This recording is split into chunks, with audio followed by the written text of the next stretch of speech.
karena manusia itu teknologinya udah sangat luar biasa gitu kan, bahkan bisa sampai hidup abadi dan mereka bisa menciptakan makhluk-makhluk lain gitu kan. Itu kan berarti manusia itu udah serupa dengan Tuhan dong. Halo teman-teman, kembali lagi bersama kita di Triple B. Nah, hari ini buku apa nih yang dibahas? Hari ini kita mau bahas Homo Deus. Ini buku yang udah sangat terkenal, karya Yuval Noah Harari. Nah, hari ini kita mau bahas salah satu subbab dari bab satunya Homo Deus ini. Judulnya Melanggar Hukum Rimba. Nah, jadi di subbab ini Profesor Yuval ini mau mengantarkan kita pada pemikiran tentang masa depan. Jadi di sini kan dijelaskan oleh beliau bahwa ada penurunan dalam hal-hal yang memberatkan keberlangsungan hidup manusia gitu. Kayak misalkan perang, terus wabah, terus insiden kelaparan gitu kan. Itu semua udah menurun kalau dibandingkan dengan abad-abad sebelumnya gitu. Kalau masih di tahun-tahun 90-an itu kan kelaparan masih benar-benar banyak gitu kan, bahkan di Indonesia gitu. Nggak ada bantuan sama sekali. Iya, apalagi di negara-negara Afrika kayak gitu.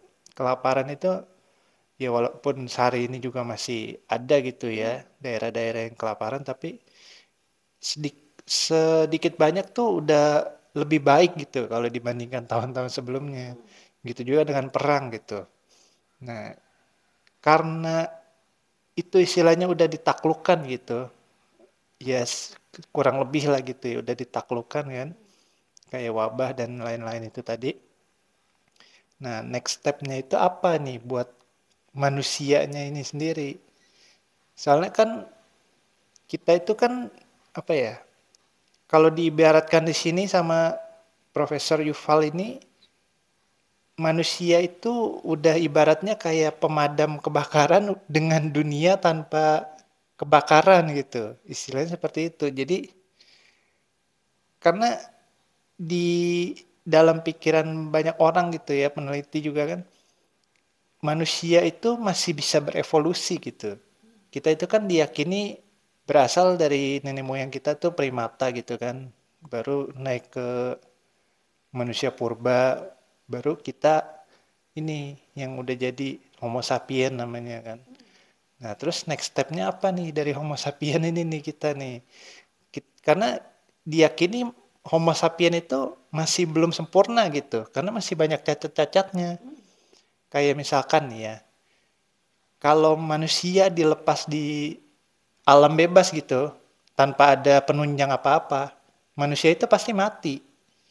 Beda dengan binatang. Kalau binatang itu udah dikasih dari sananya gitu. Binatang itu kan ada bulu, terus ada cakar kan, terus taring juga kan, taringnya panjang gitu. Kalau yang pemakan daging, ya. Kalau manusia itu kan enggak. Manusia itu kan langsung bulu juga bulunya dikit gitu kan, cuma di daerah-daerah tertentu. Terus nggak ada cakar juga, nggak ada taring yang bisa gitu ya kan. Nah, jadi manusia itu harus menciptakan alat gitu kalau di alam bebas.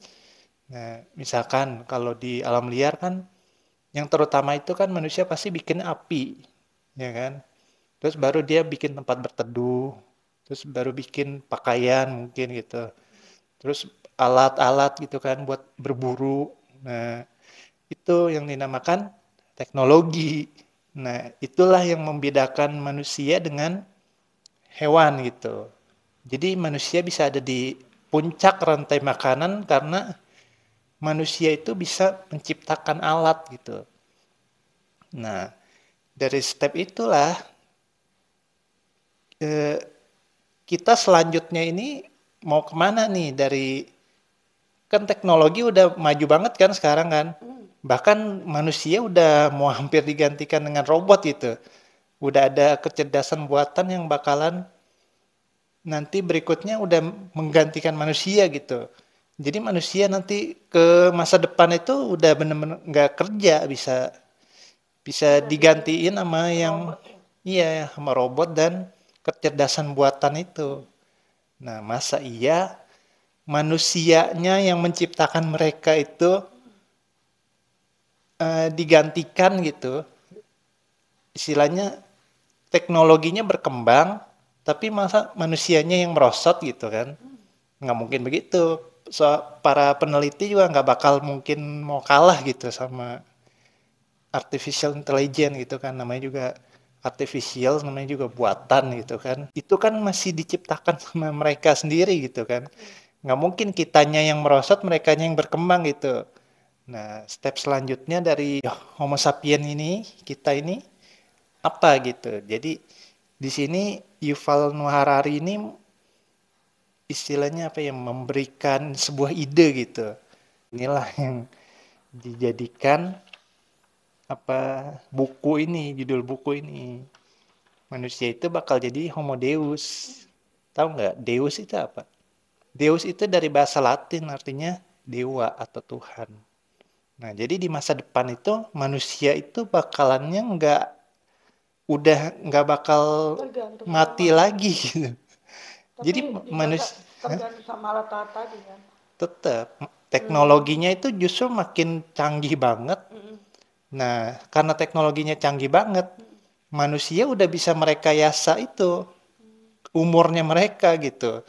Mungkin di masa depan itu manusia udah bisa hidup ratusan ribuan tahun gitu. Bahkan mungkin bisa abadi. Nah, dari situlah yang disebut Homo Deus. Karena teknologinya makin tinggi kan, bahkan bisa merekayasa genetik, bisa bikin ciptaan lain gitu kan. Ciptaan apa makhluk hidup gitu loh, bisa diciptakan dari teknologinya kita. Nah, itulah manusia yang Homo sapien itu bakal jadi Homo Deus karena udah serupa dengan Tuhan. Kan Tapi Tuhan itu kan yang menciptakan kehidupan kan. tapi kalau ibaratnya kan tadi kan dia bisa nentuin umur gitu kan, bisa abadi gitu.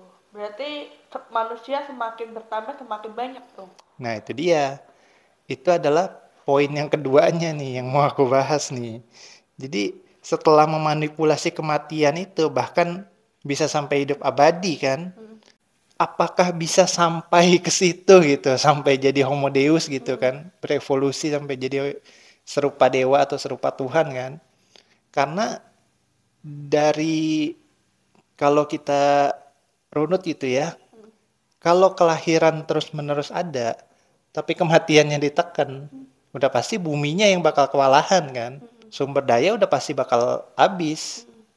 Ya mungkin masih bisa direkayasa gitu kan, karena teknologi kan udah Iya sih. luar biasa kan Iya, iya. teknologi. Jadi mungkin sumber daya bisa direkayasa. Nah, tapi pertanyaannya adalah apakah keburu gitu? Apakah teknologinya bakal keburu sebelum populasinya yang membludak? Nah, itu pertanyaan yang berikutnya. Itu nanti kita bahas di episode berikutnya gitu. Kali ini yang mau aku bahas adalah soal Homo Deusnya itu. Nah, kita balik dulu ke yang tadi ya. Jadi kan karena manusia itu teknologinya udah sangat luar biasa gitu kan. Bahkan bisa sampai hidup abadi. Dan mereka bisa menciptakan makhluk-makhluk lain gitu kan. Itu kan berarti manusia itu udah serupa dengan Tuhan dong. Tuhan kan penciptanya manusia itu kan. Kita juga masih bisa dong. Kita tuh bisa menciptakan manusia dari cloning. Ada banyak yang meyakini bahwa dewa-dewa yang di zaman dulu yang disembah-sembah sama orang-orang zaman dulu itu sebenarnya adalah manusia yang mana peradabannya udah sangat tinggi sekali sampai-sampai mereka itu bisa nyiptain seluruh kehidupan di bumi ini gitu. Jadi karena suatu entah apa penyebabnya mereka itu udah jadi punah atau udah meninggalkan. Jadi istilahnya kayak siklus gitu. Kalau siklus kan kalau udah sampai tingkat kan, siklus itu kan lingkaran kan. Kalau udah sampai tingkat yang paling tingginya, dia akan turun lagi gitu. Jadi di bumi ini diyakini bahwa dulu itu udah pernah ada nih manusia kayak kita yang udah sangat tinggi sekali gitu teknologinya, tapi hancur gara-gara teknologinya sendiri itu. Nah, sama kayak yang tadi ditanyain kan, apa karena ke overpopulasi atau entah apa, kehabisan sumber daya, jadinya manusianya turun lagi gitu. Jadi istilahnya anak cucunya itu yang kita ini sekarang yang lagi masih jalan menuju ke puncak itu lagi gitu. Nanti akan ada siklus kayak gitu lagi setelah kita ini di generasi kita nih yang sekarang udah sampai puncak. Nah, itu pasti suatu ketika pasti akan turun lagi gitu. Itu yang namanya siklus perputaran kehidupan gitu. Ya udah nanti kita lanjut lagi di episode yang berikutnya gitu. Nah, demikian pembahasan kita hari ini. Semoga ada banyak manfaat yang bisa teman-teman ambil. Mau tahu kelanjutannya? Terus tonton video-video selanjutnya. See you next time.